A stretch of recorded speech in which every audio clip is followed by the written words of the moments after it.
Hey neighbor, we're busy here at Hoss for fall, believe it or not. Fall is not our busiest time of the year, but we have been busy here lately. You know, it's kind of weird to me. We got kind of slow back in the summertime in July and August. I guess people was out traveling, you know, the economy got back to normal a little bit and people wasn't gardening as much. But in the last 30, 60 days, wow, gardening's took off again.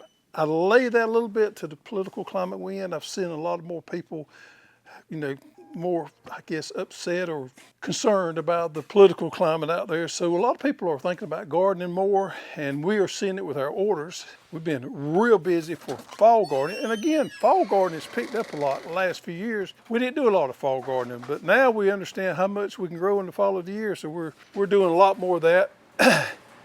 We packing seed orders. What are you packing? What are you seeing going out here for what type of seeds are people ordering?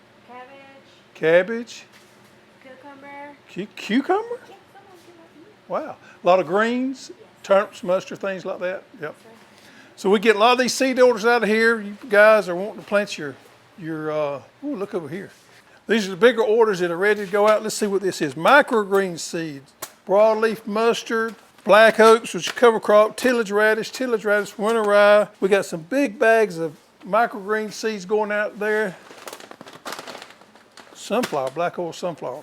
So a lot of those things that people are growing for microgreens and a lot of fall cover crops, mustard and things like that. So down here, the guys are getting out some of our supplies and stuff. We got wheel hose going out, we got tarps going out, kits going out, a lot of small boxes there. I'm assuming that's supplies.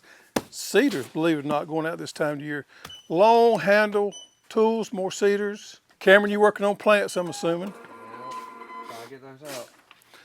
So here are plants. I'm going to talk about this more in a minute, but we're getting plants out today, brassica plants. And we're in the middle of getting plants out, packing them. So the way we do our plants is we wrap them 10 to a bundle. We put them inside this paper here because some of these are kind of wet. We water them real good before we ship them out. And Deborah is wrapping Green Magic broccoli, 10 plugs inside this right here. So regardless of what you order, they wrap in these 10 plug bundles right here, and we pack them in a box. Now you see this right here, this is what we call a 338 cell. This is what the commercial guys use for growing brassicas. This is the perfect plug size right here. And there's 338 in there. We normally call it about 300 because you don't get every single cell full there. But we're getting them wrapped up. And of course, you get a nice little garden marker there. Keep up what you got planted, because I'm always planting something, forget what I plant there. And we're knee deep in shipping garlic. We just got a huge shipment of garlic in and we're getting it shipped out. Some of this is elephant garlic. Some of these are some of our hard neck varieties. And we got one soft neck. Lewis is packing these up. These are the 10 count, it's Lydium red garlic. I hope I said that right. And then we're packing them in these 4 count packs right here. Most people order them this right here, but if you want to order larger varieties, we pack them in larger varieties. They come in bulk. Of course, we have to repack them out. So most people order more than one bundle, but if you just want one bundle, 10 bundle, that's fine. But you can see there, we have bigger boxes. How many is in that one? 1, 2, 3, 5. There's 5. That's our bundle, right? So that's our 5 brassica bundle there, which ship out in this box right here. We try to get most of our plant orders done on Mondays and Tuesdays.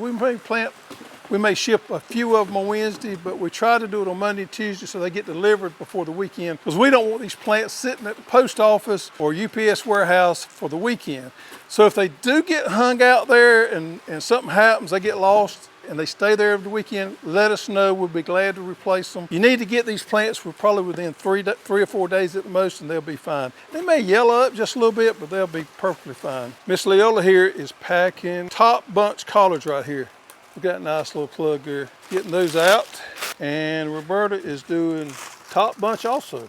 Same collard right there. Now you may notice these plugs come in these styrofoam cell trays right here. This is a 338 tray, just like our 338 tray. Exact same size, cell size is the same and everything. The only difference between the styrofoam and the black plastic is the black plastic, the prop tech that we sell, has the little ribs in there that keeps the plants from getting root bound.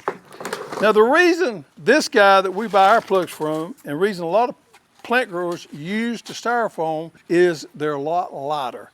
So our farmer that grows our plugs ships plants all over the southeast United States. And when they start shipping these plants, weight makes a huge amount of difference. So if they load a truck down and they can cut their weight down dramatically, they don't have to worry about getting a citation for being overloaded. These prop tech trays weigh a good bit more than these styrofoam trays do.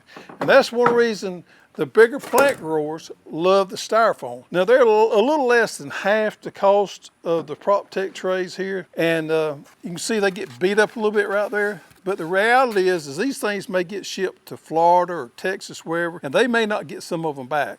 So the least expensive tray they can use, the better off they are.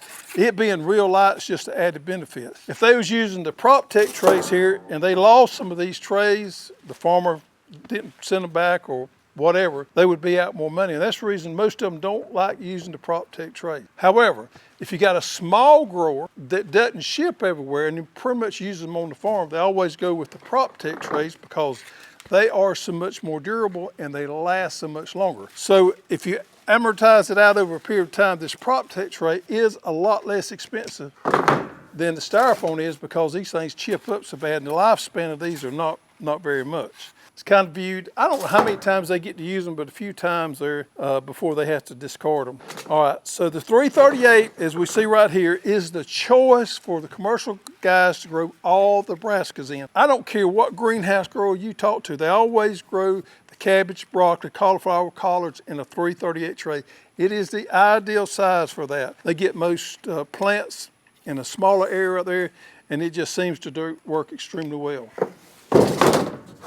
Now, these styrofoam trays come the exact same size and the exact same sale size on the 128s and the 162s. This right here is the 162. This is the most popular tray size right here. If you're just going to get one, get the 162 right here. They also make it in the styrofoam, but the prop tech trays work great for the home gardener or for the small farmer. And then the 128, we just started carrying this year. A lot of tomatoes are grown in the 128. It's a good bit bigger than the 162, hence 128 cells in this tray right here. It has the holes there, so it gets a little bit of circulation there.